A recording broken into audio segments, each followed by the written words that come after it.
Jadi gue di sini ada Moondrop Quarks. Moondrop Quarks adalah menurut gue adalah sebuah IM yang murah tapi bagus. Bukan bagus juga sih, kayak murah tapi nggak sampah gitu. Gue bayangin kalau misalnya nggak sampah, apakah artinya bagus? Mungkin.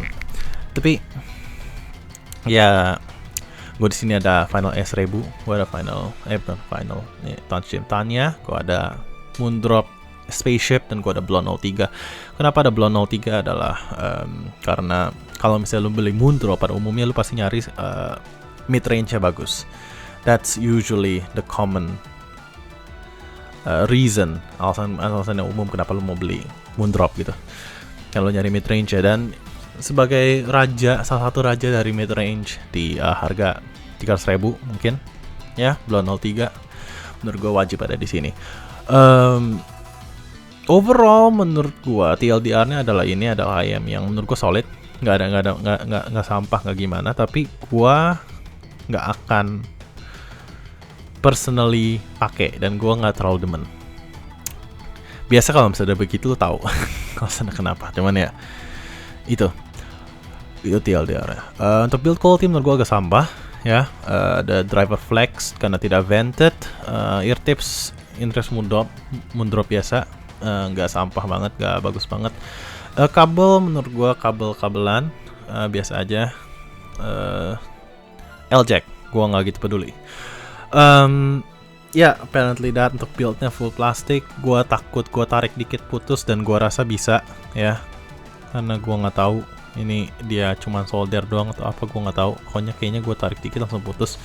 Jadi ya jangan berharap ini akan last long time. Nah, ada driver flexnya juga, tapi ya nggak gitu masalah. Gue ada sering berkecimpung di dunia driver flex ya. Kayak Blonde juga ada driver flex ya, itu it's pretty common. Jadi ya udahlah. Untuk sound quality generally dia agak V-shape menurut gue. Dia agak gue nggak bisa bilang dia terlalu V-shape atau bagaimana. Cuman V-shape itu lebih unik ya, dimana bassnya elevated tapi elevation lainnya adalah di upper mid range ya. Menurut gue treble agak sedikit dark di sini, malah gue nggak ngerasa treble dan terlalu, gue nggak mendapat sense of definition dan clarity dari sini yang terlalu baik juga. Jadi gue ngerasa treble agak sedikit terlalu dark di sini. Tapi oke lah, menurut gue nggak terlalu bermasalah ya.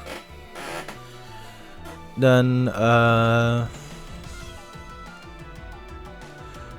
ya itulah, itu tonal in general tuningnya tidak terlalu bermasalah. Untuk bass ya menurut gua di sini bassnya agak kerasa bass yang tidak terlalu resolving dan tidak terlalu punchy menurut gua. Dia bassnya ya asal kepret aja. Gue nggak bisa bilang ini bassnya sampah sih, karena ya gue expect harga segini, dan dia tidak one tone juga ya, nggak separah one tone, nggak one note gitu ya bassnya ya. Tapi ya ada sedikit resolution di sana, tapi tidak sebagus yang gue expect, tidak sebagus yang gue harapkan, tapi sebagus yang gue expect untuk harga segini.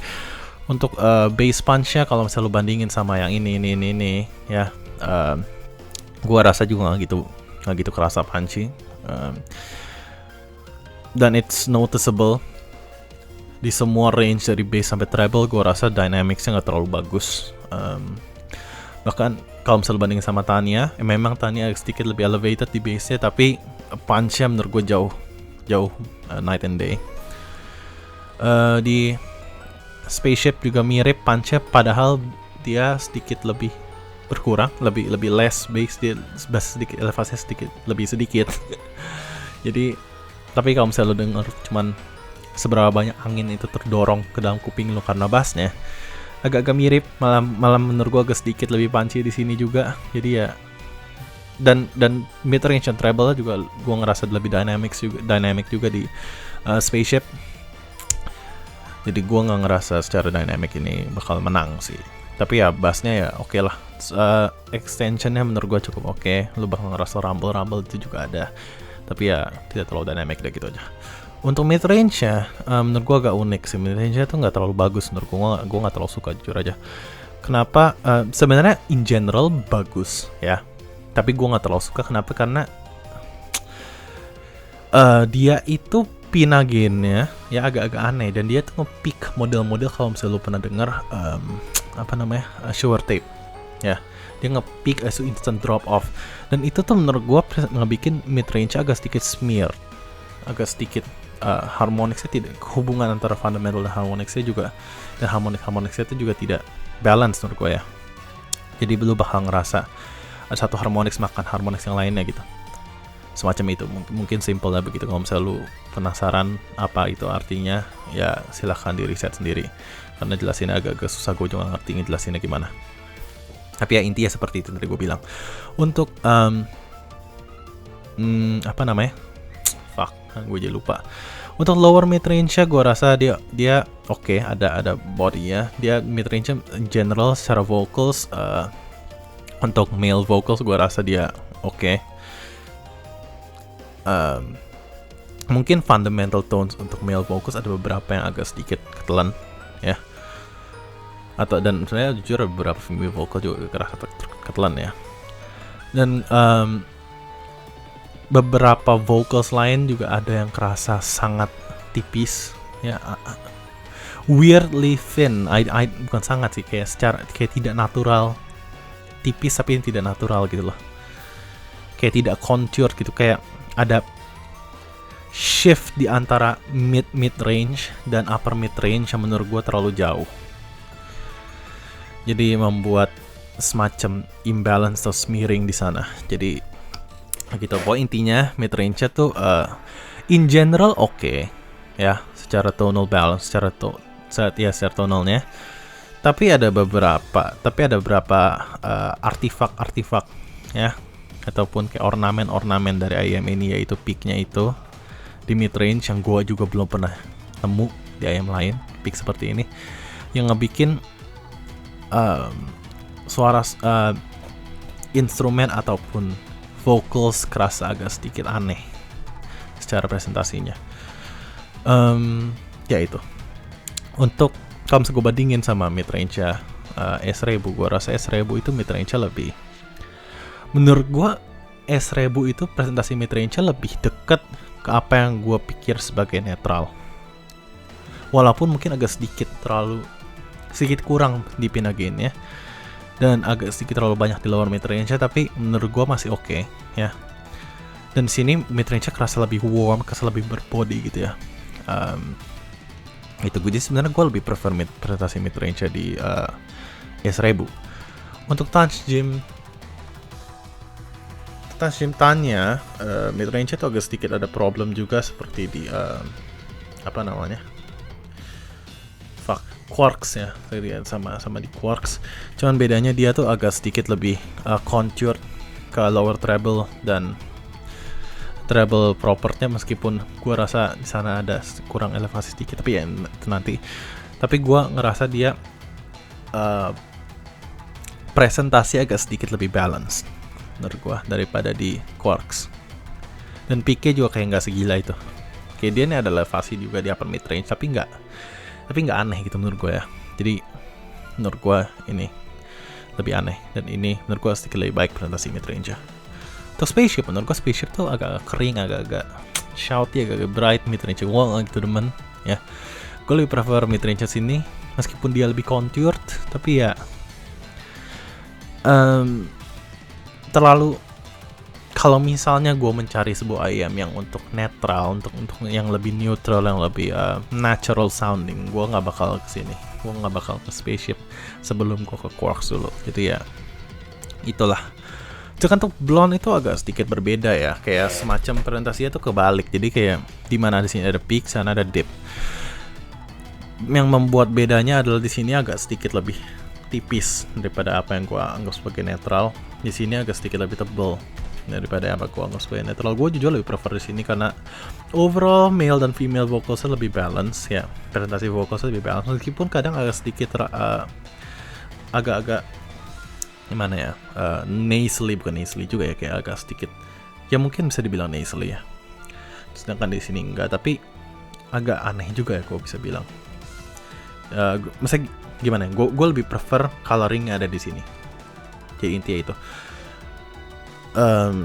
dua-duanya mewarnai sedikit mid range-nya, cuman gue lebih prefer coloringnya ada di Blonde 03. Kenapa? Karena gimana ya, lebih balance dan dari gue bilang overall lebih enjoyable aja bagi gue untuk mendengarnya.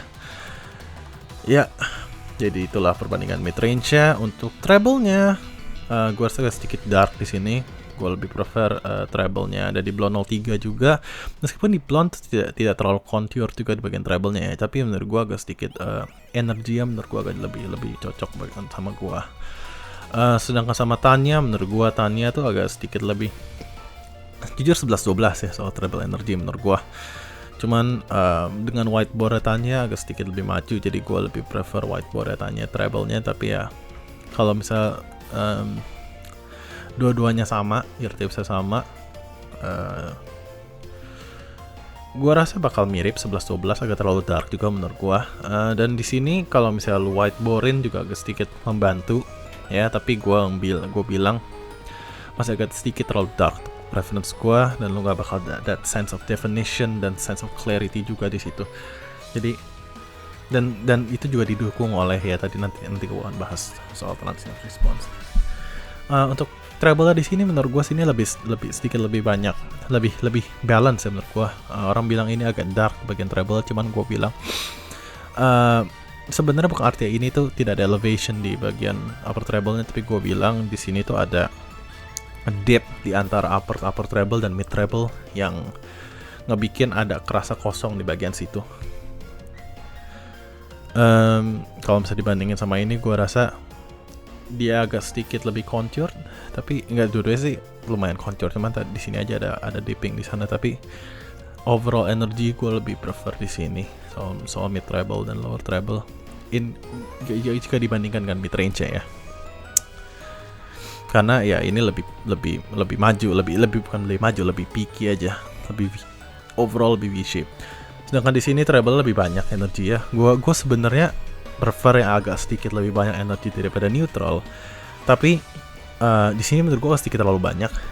Gue lebih prefer kalau misalnya treble energinya itu sedikit di bawah dari spaceship dan cukup di atas Moon of Quarks. Mungkin perbandingannya 40-60 kali, mungkin lebih dekat ke spaceship, teman gak sedekat itu juga, dan lebih jauh daripada Quarks tapi tidak sejauh itu juga. Jadi ya di antara ini dua lah. Untuk presentasi dari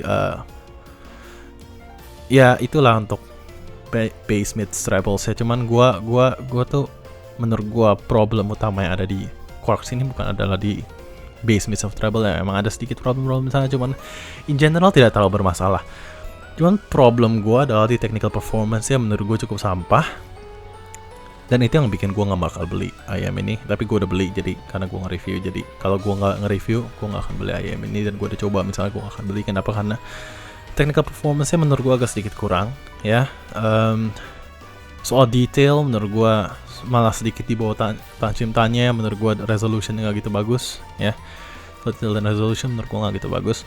Soal dan ini murah sih ya, gue gak bisa bilang ini sampah detail untuk harganya, karena harga segini gue gak expect detail sama sekali. Cuman ya gue bisa naik dikit dan gue mendapatkan IM ini yang lebih detail gitu loh. Soal detail menurut gue sedikit di bawah mereka semua. Soal soundstage menurut gue cukup lebar sebenarnya, nggak terlalu sempit ke claustrophobic itu bagaimana, enggak. Tapi imagingnya itu sangat diffuse, jadi sangat buram gitu. Imagingnya tidak clear, tidak clean, tidak pinpoint gitu. Kalau misalnya bahkan sama Tanya yang whiteboard yang lebih tidak pinpoint daripada small boardnya, menurut gue Tanya agak sedikit lebih pinpoint daripada ini. Jadi technical performance-nya menurut gue agak berantakan. Soal transient response juga, soal attack-nya di seluruh, nggak cuman di bass doang, tapi bass mid treble attack-nya menurut gue agak sedikit blunt, jadi nggak terlalu snappy, nggak terlalu clean gitu soal attack-nya. Kalau misalnya lu mau penasaran attack yang lebih clean, mungkin gue bisa mengarahkan lu ke antara hasil sound hard mirror. Kalau enggak S1000 juga menurut gue lumayan ya soal attack-nya. Dan jadi kerasa agak sedikit gimana ya, smoothed over gitu. Gue juga gak tahu ngomongnya gimana, pokoknya agak sedikit terlalu lembek menurut gue attack-nya. Ya, dan soal detail juga ya tadi seperti gue bilang agak sedikit kurang juga. Dan soal dynamics seperti tadi gue udah bilang juga, dynamicsnya juga gak gitu bagus. Jadi kayak gue ngerasa ini adalah IM yang oke untuk tonal balance, tapi bad untuk technical performance. Tapi considering harganya sekitar 190.000, gue bilang ya why not. Oke, that's it for the review. Jangan lupa untuk like, subscribe dan sebagainya. Tonton VOJ. See you next time. Godspeed.